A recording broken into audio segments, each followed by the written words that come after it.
Hello, everybody. We're talking about reading news. Simple game plan again. We'll talk about reading news, how to read news, and then we'll talk about your assignment in the news preparation. And then we'll wrap up with Mega Connie for reflection questions.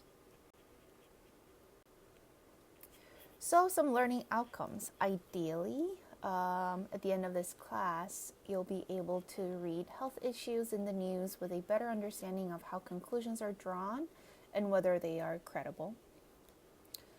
Identify public health news articles that do not say quote-unquote public health. Recognize that different media have different political views and how there is potential for bias, and apply caution when consuming media of your own potential bias. I would like to start with this quote by Ortman and colleagues. Public health practice increasingly requires appreciation of the complementary roles facts and values play in making and justifying decisions. I think this is really relevant today more than ever, where we have scientific facts as well as our moral values playing in some of these decisions and how we view them. So where do we first access these informations? Take a moment to think about where you get news, or specifically public health news. Is it TV? Is it radio?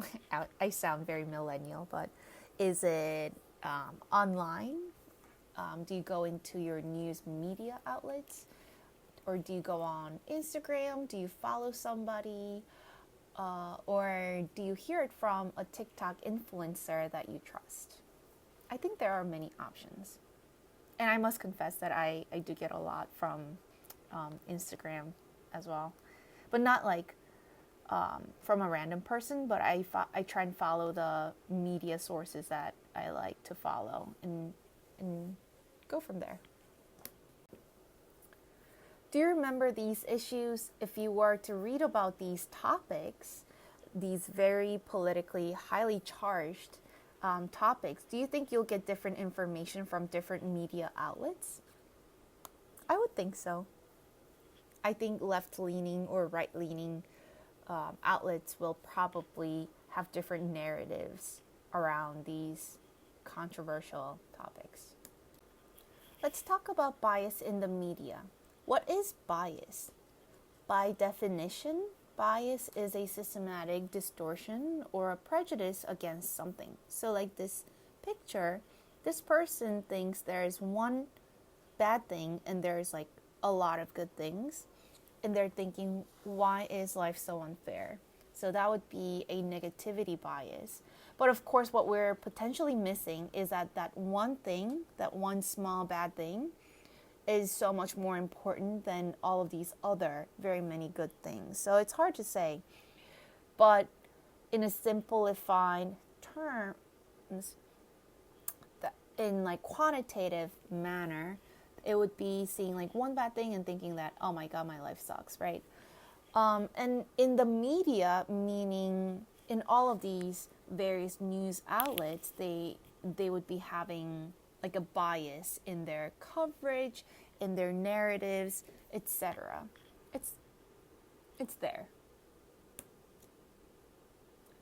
So this is one way to look at how biased and how reliable our news media outlets are. So when I say news media outlets, it does not include things published from the government, agencies, or universities based on research, or professional interest groups. But this is specifically about media.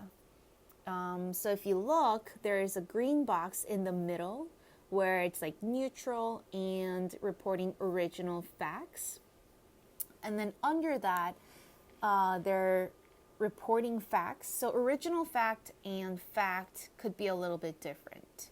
And then further down, there's complex analysis or mix of fact reporting and analysis. Below that, it's analysis.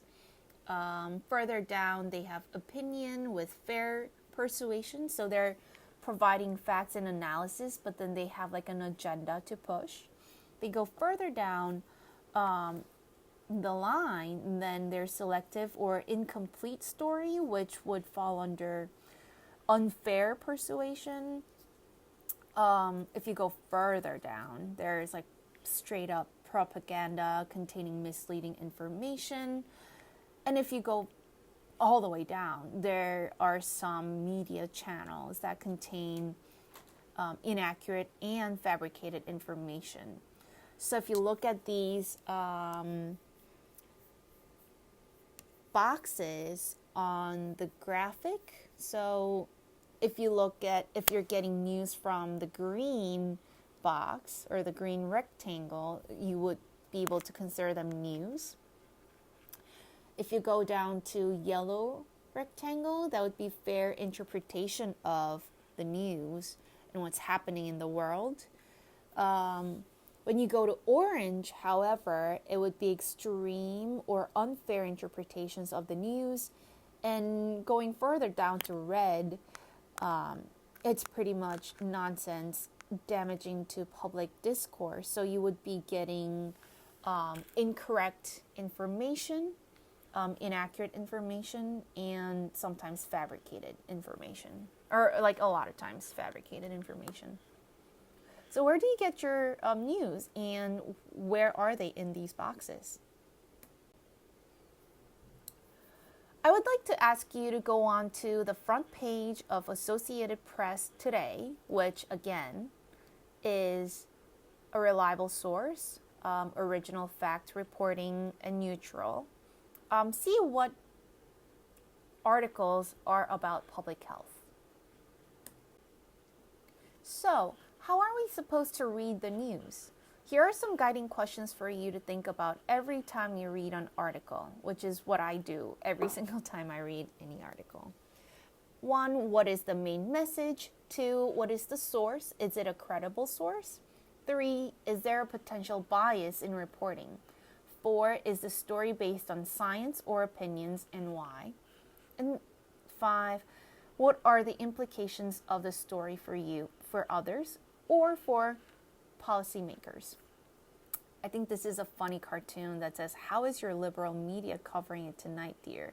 So they are pretty much looking at the news. I'm assuming one from a conservative and the other from a liberal, and then they're trying to like compare how they're addressing the same things that are happening in the world differently. So for in the news assignment, I would like to first encourage you to explore news outlets. Please choose your article from one of these that you can see, All Sides Media Bias Chart. It does not have to be from a center or neutral source. It can be from any side that you agree with or you completely disagree with, and therefore you would like to explore more. It's totally okay. So to prepare for your in the news assignment, I would like to encourage you to choose a public health topic of interest and then choose an outlet you'd like to explore. The In the News assignment is composed of 2 parts, one written and one 1-minute video. So in the written assignment, you will be answering the 5 questions that I would like you to ask yourselves every time you read a newspaper article. I mean, I know it's like 5 and it feels a lot, but once you get into the habit of asking these questions when you're looking at or when you're reading an article, you'd be like, interesting, that doesn't check, or something along those lines.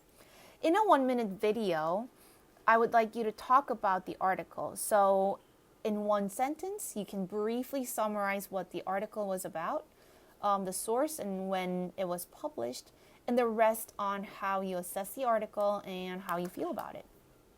So since it has to be like 1 minute, you need to decide what you want to talk about and make it fun and interesting. So, some wrap up mega cognitive reflection. I'm sorry. Some mega cognitive reflection questions. How are you feeling after today's session? What do you think of your go-to media? Is it a reliable source of information? Did we miss anything? Any lingering thoughts and any questions? Please feel free to share anything in the 1 minute reflections. I do read them all and try and incorporate good feedback in class. So, thanks so much.